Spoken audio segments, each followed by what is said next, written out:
वंचित बहुजन आघाडीचे राष्ट्रीय अध्यक्ष ॲडव्होकेट बाळासाहेब आंबेडकर यांनी एक तेली समाजाचा चेहरा म्हणून मला उमेदवारी दिलेली आहे आणि मी ओबीसी योद्धा असल्यामुळे संपूर्ण बहुजन समाज माझ्या आशीर्वादरूपी माझ्या जनसैलाब जनशक्ती माझ्यासोबत आहे। आज चंद्रपूर जिल्ह्यामध्ये बघितलं वणी आर्णी लोकसभा क्षेत्रामध्ये प्रकल्प रस्त्याची सर्वात मोठी समस्या आहे। आमच्या माता बहिणी एका कोळसा खाणीमध्ये उभ्या राहून आंदोलन करतात आणि ऊर्जा विद्युत केंद्रामध्ये टावरवर चढतात। ही कुठे लाचारी आहे? म्हणजे आमच्याच बळीराजा कास्तकार इथे आमच्या पोटाची भाकर कापून उद्योग कंपन्यांना जमीन दिली। आमच्याच बळीराजाचे पोरं प्रकल्पग्रस्त म्हणून वनवन भटकत आहे। त्यांना 6 महिन्याच्या आतमध्ये नोकरीवर लावून देऊन अन्यथा राजीनामा फेकून देऊन संसदेत शिक्षण व्यवस्थेमध्ये खाजगीकरण आणलेलं आहे, बाजारीकरण केलेलं आहे। हा प्रस्थापित नेत्यांनी यांना जनता सबक शिकवल्याशिवाय राहणार नाही। आम्ही एक क्रांती आणू आणि शिक्षण व्यवस्था पूर्ण दुरुस्त करू। रोजगारांना रोजगार मिळवून देणे, कास्तकारांना हमीभाव मिळवून देणे, त्याच्यानंतर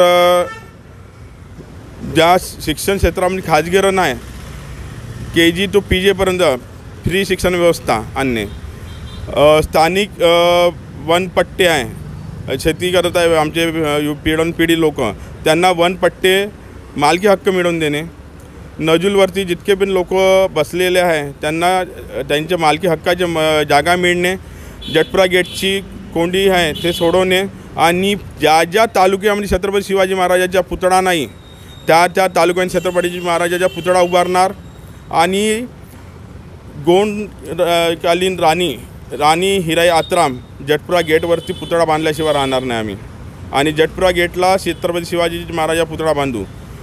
अनेक गिनत समस्या आमच्या शेड्यूलमध्ये आहे। ओबीसी जनगणना झाली पाहिजे, वसतिगृह बनलेले पाहिजे। हे संपूर्ण दोन्ही काँग्रेस आणि BJPचे जे पक्ष आहे फक्त वोट बँकसाठी ओबीसी समाज आणि बहुजन समाजाचा उपयोग करून राहिलेला आहे। त्यांना सबक शिकवल्याशिवाय राहणार नाही जनता। जनतेला माहिती आहे का त्यांनी का चोरी केली आणि किती रुपये चोरले जनतेचे। आताच काही दिवसा पहिला नरेंद्र मोदीजी आलेले होते, त्यांनी एक विधान केलं माझ्या माता बहिणीच्या विरोधात का बहीण भावाचं अश्लील संबंध, त्यांना माता महाकाली सद्बुद्धी देव क्या एक सांस्कृतिक मंत्री आहे आणि संस्कृती विकून टाकली स्वतःची आणि भाजपा आणि RSSने हे संस्कृती दिली का त्यांना?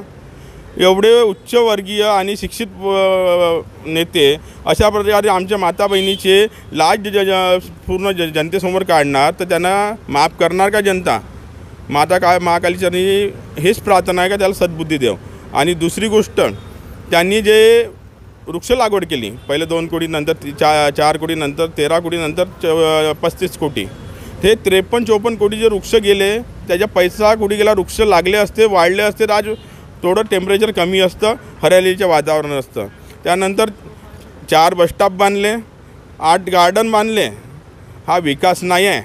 बांबू प्रशिक्षण केंद्र जळलं त्याचे काय झालं ते तर तेव्हा काँग्रेसची युती सरकार होती त्यावर डिंडोरा पिटत होता आमची सरकार नाही आहे आम्ही म्हणून निधी येऊन नाही राहिले हे नाही। आता त्यांचीच सरकार आहे आणि ते वनमंत्री पण आहे का नाही ते होत आहे त्याच्यावरती निष्पक्ष चौकशी का नाही बसली?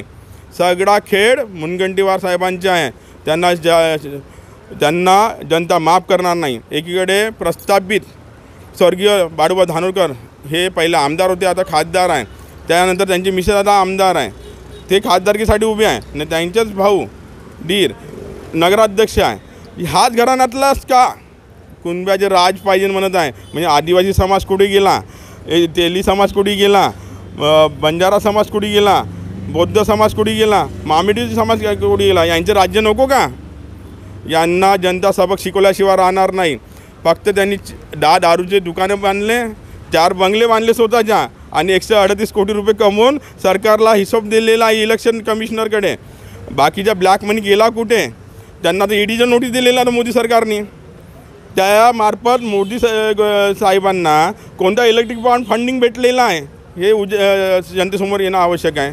त्यांनी स्वतःच्या विधानसभा क्षेत्रामध्ये एकतरी विकासाचे काम केले असेल तर जनता त्याला निवडून देणार, त्यांनी केलेच नाही म्हणून त्यांना जनता सबक शिकवल्याशिवाय राहणार नाही।